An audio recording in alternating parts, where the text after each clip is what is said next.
3-0 na sila Nikola Jokic sa serye kontra kina LeBron and AD. Nangyari nga ba sa Lakers team na ito, no? 11 consecutive losses na. Tila ba parang imposible nilang matalo itong Nuggets?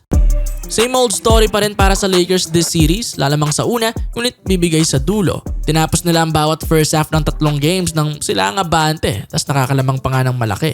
Game 1, lumamang sila by as much as 12 points. Game 2, umabot pa ng 20. Tapos itong Game 3 ay lumamang din ng 12. Pero ang ending ay hindi nila maalagaan ito at natatalo pa rin sa dulo. Tuwing mag-a-adjust ang Nuggets para mabawi ang maagang lamang ng Lakers ay wala namang sagot ang LA para mapigilan ang run na ito.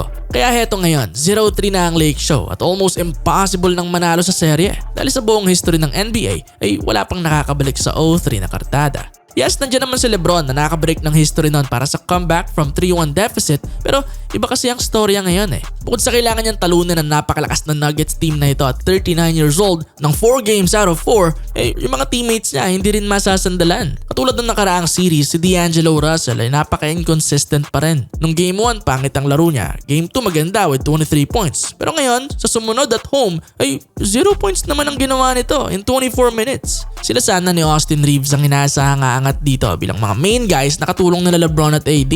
Ngunit hindi niya kayang maging consistent nito na D'Lo. Bukod sa kanya, isa pa si Rui Hachimura. As starter ng team with 14 points per game nung regular season, sobrang laki ng binagsak ng laro niya nitong playoffs, shooting only 33% sa field. Yung help talaga na nakukuha ng Lakers duo mula sa kapwa nila starters ay napakaliit as compared kina Jokic at Murray. Kayang i-cancel out na LeBron at AD ang numbers ng star duo ng Nuggets pero nagkakatalo nga sa help. Para magka-ideya kayo, this series, almost 32 points per game ang total contribution ng ibang starter ng Lakers na sina Reeves, Russell at Hachimura. Pero guess what sa Nuggets? 46 points per game sina Porter, Gordon at KCP. Saan pupulutin ng Lakers ang 15 puntos na kulang? Sa bench? Na wala rin?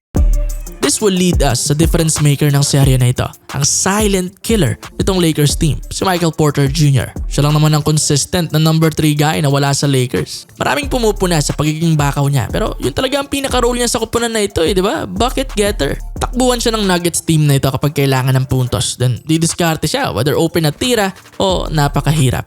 Yung paunti-unti niyang pagdikit ng Lakers nung 4th quarter nitong Game 3 ay na-deny niya dahil sa mga timely baskets na napakahihirap. Buong serye ay maaasahan talaga siya ng kupunan. 20 plus points per game with insane na efficiency. Grabe yung 48% 3-point shooting niya with almost 4 makes a game. Kaya napakalaking bagay talaga neto ni Porter sa success ng kanyang kupunan. Ganoon din naman si Aaron Gordon, di ba? Bukod sa kanyang depensa, gumagawa rin talaga siya offensively. Especially this series, di ba? Inangat niya ang kanyang scoring game. Ito nga pang 3-0 nila, 29 points ang ginawa niya.